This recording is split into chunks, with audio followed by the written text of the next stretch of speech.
Do you ever feel like you wish you had more knowledge?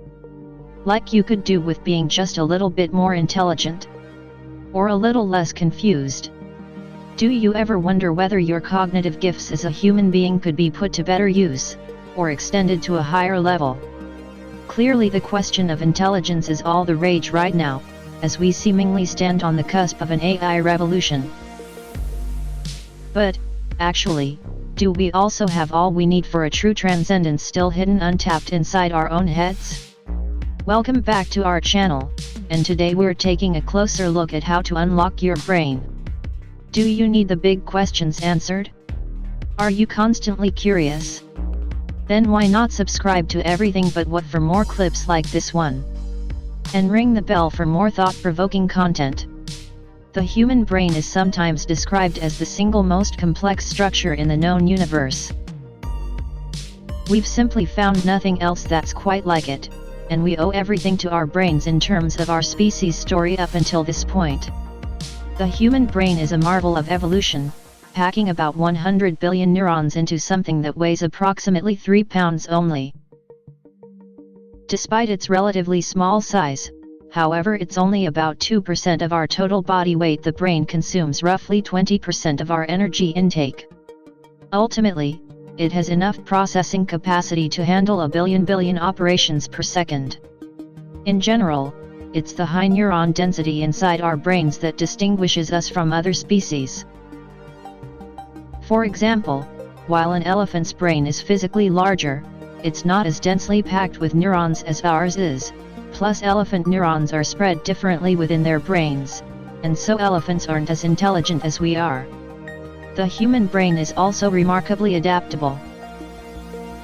It exhibits plasticity, which means it can reorganize itself by forming new neural connections throughout its life, allowing us to learn from experiences and react to change. It's due to our brains that we can see, think, touch, move, remember. Everything that makes us human is channeled through our cerebral center. Of course, it's also due to issues in our brains that we can forget, display bias, misunderstand, or fail to notice something. As such, and over decades of modern research, the race has long been on to uncover how to get more out of what we all have inside our skulls. Before we get into it, though, there's one key and related concept that always comes up: the often cited idea that we only ever use 10% of our brains.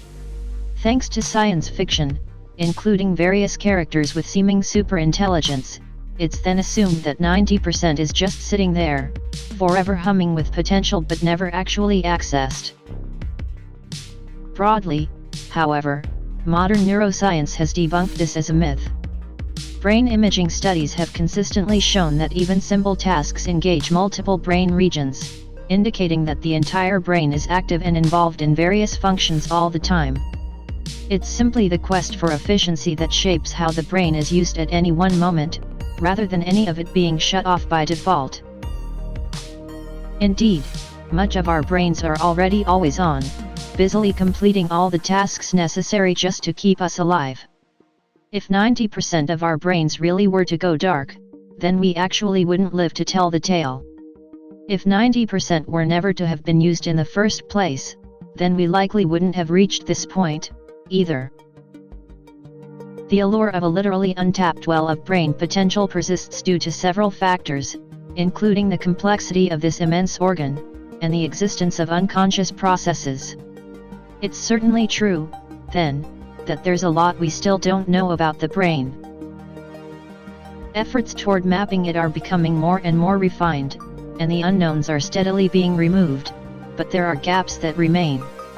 Which brings us back to our desire to make more out of what we have. One seemingly quite simple way in which scientists believe we can enhance our mental capabilities is by building what they call cognitive reserve, broadly referring to the mind's resilience against damage or decline due to aging or even due to diseases like Alzheimer's. It's said that you can grow this reserve through lifelong learning. That is, by always engaging with new information, theories, and ideas, with anything that may challenge your beliefs and routines. Pursuing mentally stimulating activities such as learning new languages, playing musical instruments, or solving puzzles could, it's thought, increase the neural connections in your brain and thereby build up the reserve, with studies suggesting that individuals with higher cognitive reserve may experience slower rates of cognitive decline, particularly as they grow older. There is some debate as to exactly how far these kinds of conclusions can be taken, especially when it comes to specific neurological conditions. But, in general, it seems that it really is never a bad thing to learn something new. Meanwhile, another straightforward way to optimize your brain health is through diet and exercise. Today, scientists know that your diet plays a crucial role in maintaining optimal brain function.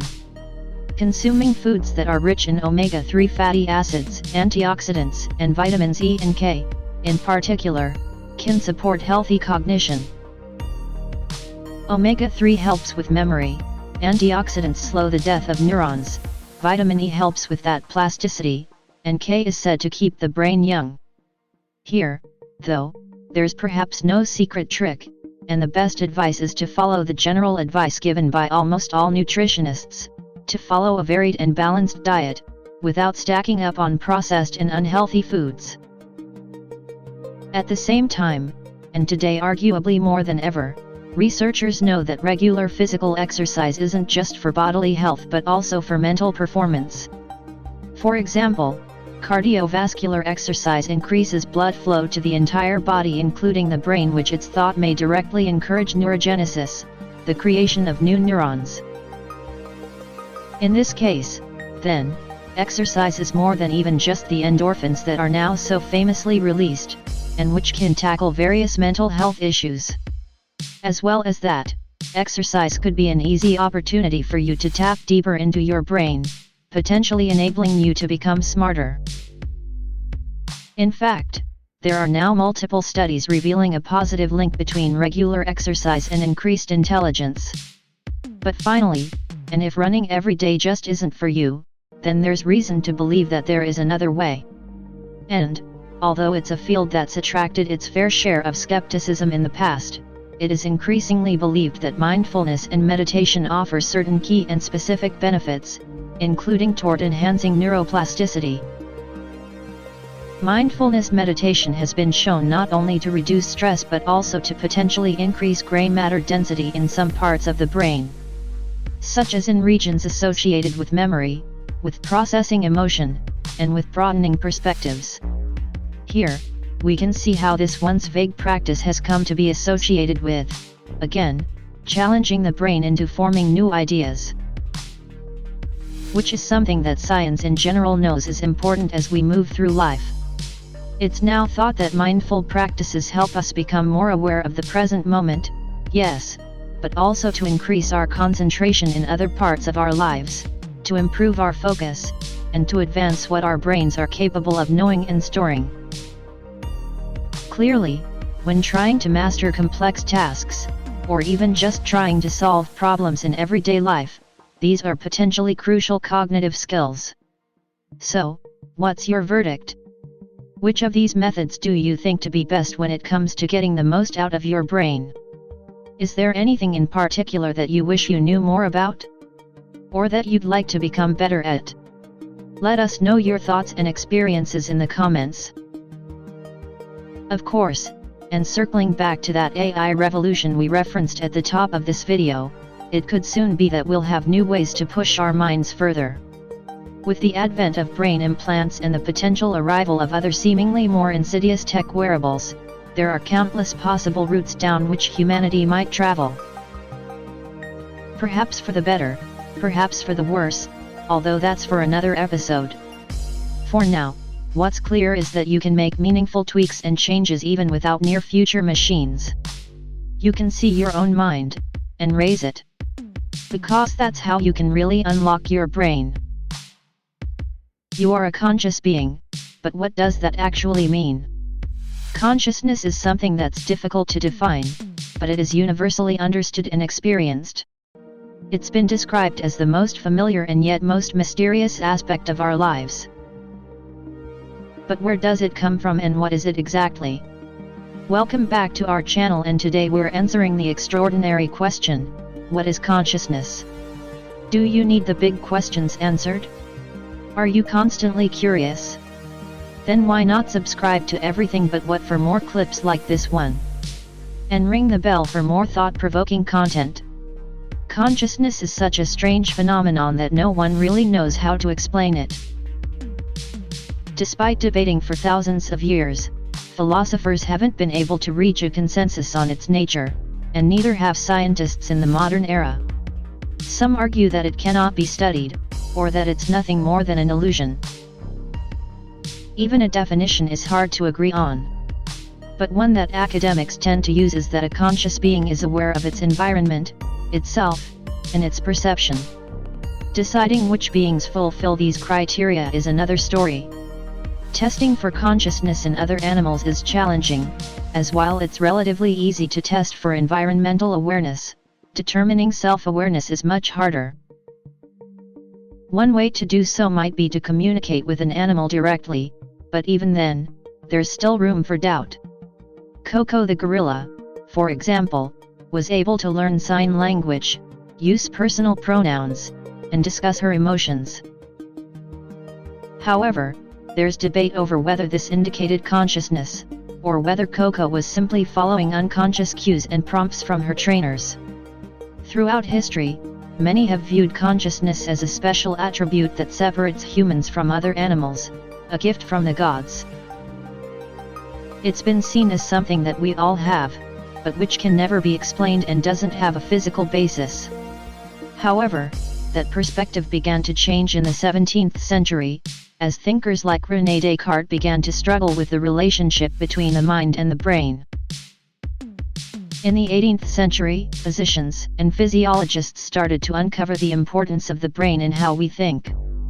One of the most famous cases during this time was that of Phineas Gage, a railroad worker whose accidental frontal lobotomy in 1848 dramatically changed his personality. Thanks to advances in neuroscience, we now understand that thoughts have a basis in neural networks, and emotions in certain neurotransmitters. Is there a physical basis for consciousness too? This idea also raises questions about the evolution of consciousness and when it first emerged. While some point back millions of years to the first great apes, or hundreds of thousands to the first archaic humans, others look to a much later date. One particularly surprising view comes from psychologist Julian Jaynes, who argued that consciousness emerged between 1230 and 850 BC, based on his interpretation of Homer's Greek epics the Iliad and the Odyssey. Jaynes presented his theory of consciousness in his 1976 book The Origin of Consciousness and the Breakdown of the Bicameral Mind, which provides a fascinating view on the nature of consciousness and its possible role in human history. His hypothesis was that for much of human history, we lived in a state of bicameral mentality, in which the right hemisphere of the brain spoke and issued commands, while the left listened and followed habits and routines. The commands of the right hemisphere were experienced as auditory hallucinations, as the voice of an outsider. For this reason, people may have mistaken their inner voices as those of gods.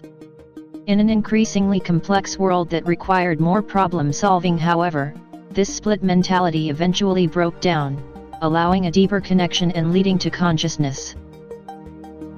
As evidence, Jaynes cited the aforementioned Greek epics, as well as the Bible. He claimed that the Iliad, and the earliest biblical books, indicate a mental world without introspection, where the gods seem to speak to us directly. We allegedly see the first signs of introspection in the Odyssey and later biblical writings. The theory has been used to try to explain imaginary friends, religion, hypnosis, and schizophrenia. However, it remains controversial among scholars. Some critics have pointed to signs of introspection in the Epic of Gilgamesh, which dates back to around 2100 BC, as counterexamples. In response, Jaynes insisted that these signs must date to revisions in post-bicameral times. A further problem is that Jaynes' theory sees humans as the only animals with consciousness, an idea that not everyone shares. Many experts argue that the neural substrates of mammals, birds, and some cephalopods are complex enough to potentially support consciousness, and that their behavior suggests a level of self-awareness. All the way at the end of the spectrum is panpsychism, the idea that mind is fundamental to reality, present in all natural bodies. Proponents argue that consciousness is something like an omnipresent force in the universe, and is not specific to any kind of organism or object. This was a popular viewpoint in Western thought during the 19th century, and is also found in some Buddhist traditions, which teach that even non-sentient objects are part of a larger, interconnected Buddha nature. Panpsychism began to fall off with the emergence of the verification principle of logical positivism, as it could not be empirically verified. But it's experienced a resurgence with advancements in neuroscience, quantum physics, and psychology. Some modern thinkers have even returned to panpsychism, such as German-American neuroscientist Christoph Koch, president and chief scientist of the Allen Institute for Brain Science in Seattle. Koch believes that any complex system has the basic attributes of mind and has a minimal amount of consciousness in the sense that it feels like something to be that system. In this view, consciousness is not a hard line but a gradient, and many animals possess conscious traits. For example, bees showcase the ability to communicate information and remember faces from photographs. Elephants can remember people and hold grudges against individuals who have harmed them. Even earthworms are smarter than people assume. Charles Darwin, after dedicating decades of his life to studying them, came away with the impression that earthworms acted consciously and displayed remarkable mental power. These theories are all possible answers to the hard problem of consciousness, which asks why and how we have conscious experiences. In the philosophy of mind, these conscious, subjective experiences are known as qualia. Explaining what they are is thought to be more difficult to explain than simply specifying the physical mechanisms in the brain that make consciousness possible. Neuroscientists have made remarkable progress in solving this easier problem, uncovering what are known as the neural correlates of consciousness. Research into patients who have had parts of their brains damaged or removed has allowed scientists to narrow down where consciousness lies physically. For example, those who have lost parts of their prefrontal cortex or cerebellum may lose certain abilities, but are still as conscious as they were before. Research suggests that consciousness may live instead in the posterior cortex, the back part of the cerebral cortex. Scientists have even developed a detector for consciousness called the zap-and-zip. By applying magnetic energy to the brain, scientists can record how active the brain is, based on how many connections light up. Having developed a scale, researchers have been able to test this on people who have been injured and those in vegetative states, showing reliability in predicting whether someone was still conscious inside of their bodies. Eventually, scientists will be able to create a detailed map of the parts of the brain that create consciousness. However, there are some who argue that even that will still leave the hard problem unanswered. If we recreate a human brain in a computer, for example, will it truly be conscious? There are many different theories for explaining what consciousness is and how it emerges. One popular theory today is the global neuronal workspace, which posits that consciousness arises from many areas of the brain having access to the same information. Instead of data being localized, it is broadcast to the entire brain, which creates conscious experience. When we come closer to instilling true conscious thought into machines, maybe we'll learn even more about it. But, for now, that's what consciousness is. What do you think? Is there anything we missed? Let us know in the comments. Check out these other clips from Everything But What, and make sure you subscribe and ring the bell for our latest content.